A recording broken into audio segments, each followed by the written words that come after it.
Everyone and welcome. My name is Tushar Sabale and I'm London-based portrait artist. It's a pleasure to be part of Club Porte Novo Provoca, where I aim to reach you all to your homes from my home. You all must be wondering what's with all this special effect lighting. Well, that's because I'm trying to create a setup to introduce my favorite topic, chiaroscuro. So chiaroscuro, the term was first coined. Oh, can't see my notes. Much better. Chiaroscuro is a traditional fine art term that comes from the combination of two Italian words, chiar meaning light and scuro meaning obscure or dark. The term describes the striking use of light and shade in painting, drawing, or print to give two-dimensional figures a sense of volume. The source of light could be one or more than one, visible or hidden, to create illusion of three dimension and to achieve dramatic effects. We are talking about the 15th and the 16th century, when this term was first coined in Italy and then became popular in the rest of the Europe. Long before oil paint became the principal medium of painting, there was something else that was being used for centuries: egg tempera or tempera paint. It was usually made of egg yolk and was opaque like enamel. This made it difficult to model figures to look three-dimensional. But unlike tempera, oil paint could easily be blended and shaded. Did you know oil colors were in use from as early as 3rd century in Afghanistan and in Far East in the Buddhist paintings? However, it was not until the end of 14th century that artists in Europe started using oil colors. It is widely believed that artists in Venice were the first one to start using oil colors. Because of the wet and humid conditions in Venice, egg tempera was no longer ideal to be painting the frescoes and paintings on the walls. Tiny pigments of color suspended in oil with a slow drying process made a perfect medium to be painting in these conditions. The slow drying process and the blending of the colors was a very important discovery for chiaroscuro. A lot of inventions were happening during Renaissance, one of the greatest period in the history of art. The Renaissance period was followed by Baroque. Art, architecture, print, sculpture was celebrated during Baroque like never before. Leonardo da Vinci, the Renaissance master, is considered to be the first artist to have explored chiaroscuro in his paintings. He pioneered sfumato, Italian for vanish like smoke, a technique he used to blur the boundaries between two colors, thus giving a soft, smoky feel to his paintings. Sfumato can be distinctly seen in his paintings like Mona Lisa, Virgin of Rocks, and many of his other works. Chiaroscuro cannot be discussed without the mention of Caravaggio. It's like discussing planes without mentioning Wright brothers. Though chiaroscuro was in practice long before Caravaggio, the Baroque master, came on scene, it was, however, him who took the technique to a whole different level. Often blacking out large portions of the background, he brightly illuminated large foreground subjects and used this combination of high contrast with a single focused light source to create an incredibly dramatic effect. This entire technique eventually became synonymous with Caravaggio's style of paintings.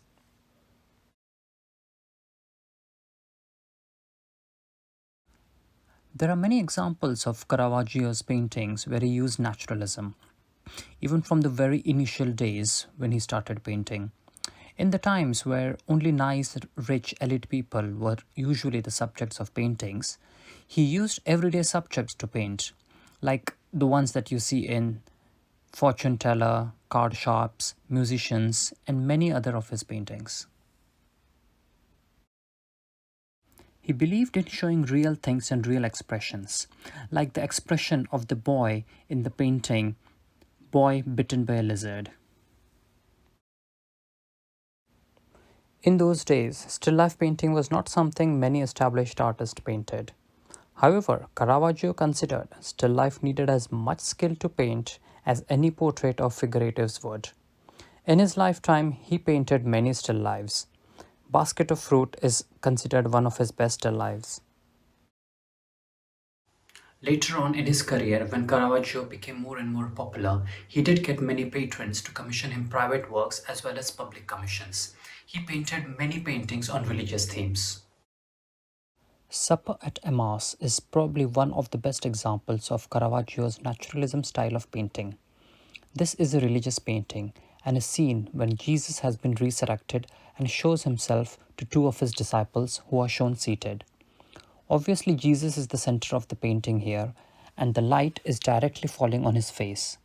The two disciples, as they learn about him, are in disbelief, and this expression is beautifully captured by Caravaggio. The table is full of still life objects, and the detail of the basket of fruit left on the edge is unmissable. Calling of Saint Matthew, yet another masterpiece by Caravaggio. It depicts the moment Jesus inspires Matthew to follow him and be his disciple. Matthew is a tax collector sitting at the table with four other men and is quite surprised when Jesus points at him. A play of light in Caravaggio's style is quite evident here. The faces of all the men looking in the direction of Jesus are illuminated. It's hard to tell if the cross frame of the window above is intentionally made to coincide with the hand of Jesus or not, but it certainly creates a lot of interest in the whole painting. Caravaggio painted many paintings on religious topics. Some of them he even painted more than once. Conversion of Saint Paul, crucifixion of Saint Peter, beheading of Saint John the Baptist, taking of Christ, a few of the examples. Caravaggio's religious work featured a lot of violence, struggle, grotesque decapitations, torture, and death, which was later termed tenebrism. Tenebrism originated from another Italian word, tenebroso, meaning gloomy or murky. Some examples of his tenebrism works are Salome with head of John the Baptist, Sacrifice of Isaac, David and Goliath, Judith beheading Holofernes, Entombment, and many others. Though Caravaggio was one of the most popular artists in Rome at that time, he was also known for being very notorious, carrying a sword in public, stabbing people, having occasional fights, for which he was even imprisoned at some point of time. Caravaggio died a very mysterious death in Malta, where he had fled, possibly escaping a prison sentence in Rome or a threat from his enemies. Caravaggio's style became so distinct it gave birth to many terms: chiaroscuro, tenebrism, Caravaggisti, Caravaggiscus, Caravaggi. Hundreds of artists across Europe became influenced by Caravaggi's work. Peter Paul Rubens, Rembrandt, Fragonard, Goya, and so many others. One can easily see the influence of Caravaggio's naturalism and chiaroscuro style of painting in many of Rubens' works, especially in this one, Old Woman and a Girl with a Candle. Did you know Caravaggio also had many female artist followers? One such artist was Artemisia Gentileschi. She was such an ardent follower of Caravaggio's work that some of her paintings are difficult to say whether they are by Caravaggio or by her. Judith and Her Maid Servant is one of the finest works by Artemisia Gentileschi. As a true Caravaggisti, she has used the play of light and shadows to create a dramatic effect of terror and fear after a crime committed by these two women. The single source of light and the shadow of her hand on Judith's face adds to the drama of the scene very effectively. The genre of night scene with candlelight had become quite common to dramatize the scene and was very favorite of many Dutch and Flemish artists. Gerrit van Honthorst's The Matchmaker is a good example of this. Rembrandt, the famous Dutch painter who did lots of self-portraits, adopted single light source technique where most of the face would be in shadow, highlighting only important features. But unlike Caravaggio, Rembrandt used to detail out certain details even in the shaded areas. Chiaroscuro had been a very popular technique for almost 400 to 500 years. However, towards the end of 19th century, there was a new art movement, modern art movement. Different form and different medium of art was becoming more and more popular. Impressionism, Expressionism, and many such forms of art. The artists of modern art period were very experimental, and in all these experiments, chiaroscuro was forgotten. Though chiaroscuro was getting less popular in paintings, towards the end of 19th century, it started reappearing in many other art forms. When the use of chiaroscuro declined in paintings with the invention of still photography and motion photography, which was essentially black and white, chiaroscuro was the default technique to show contrast in things. A special genre of films called noir films used chiaroscuro as a play of light and shadow to create suspense, thrill, and horror, like those in Hunchback of Notre Dame, The Spiral Staircase, and Alfred Hitchcock's Psycho. Not just in the West, but also in the Far East, in Indian cinema, legendary directors like Raj Kapoor in Shri Char Sobis and Satyajit Ray in Pather Panchali used chiaroscuro in their films.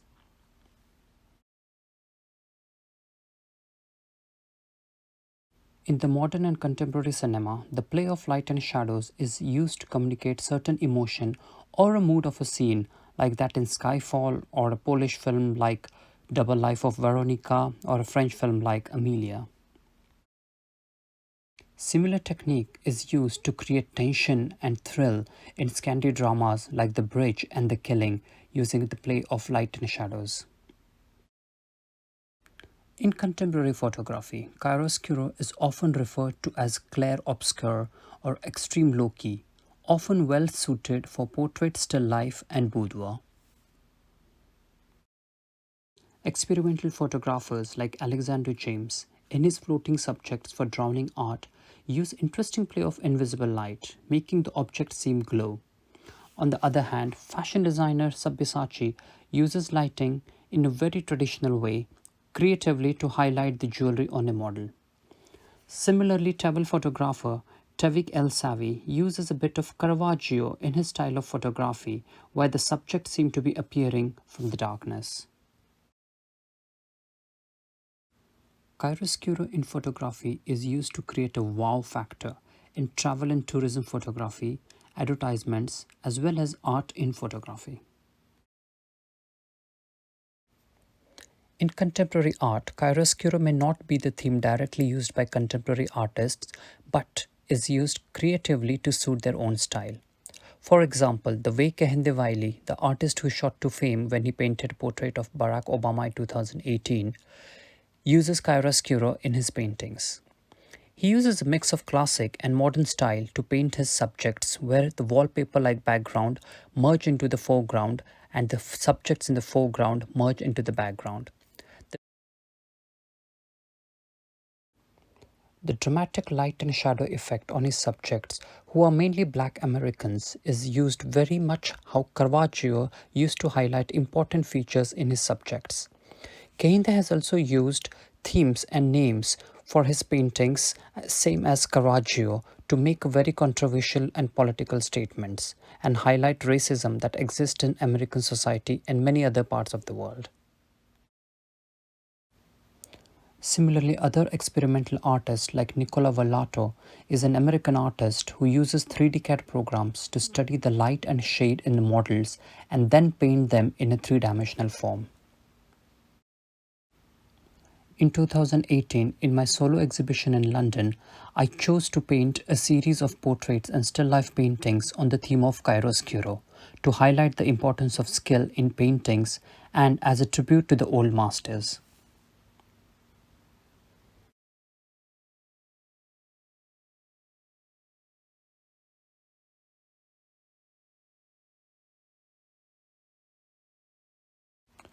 Chiaroscuro as a technique has survived for 5 centuries. In these 500 years, it has contributed in creating many different genres in various different mediums of art. The future of chiaroscuro is bright, pun intended. It has already moved into digital world with CGI, computer generated imagery, in game consoles to render the scenes, making them more and more realistic. As an artist, I truly believe chiaroscuro will keep disappearing and reappearing, much like the themes of Caravaggio's paintings, to amuse all of us and to remind the future generations the great gift that the Renaissance and the Baroque masters have left behind to the world.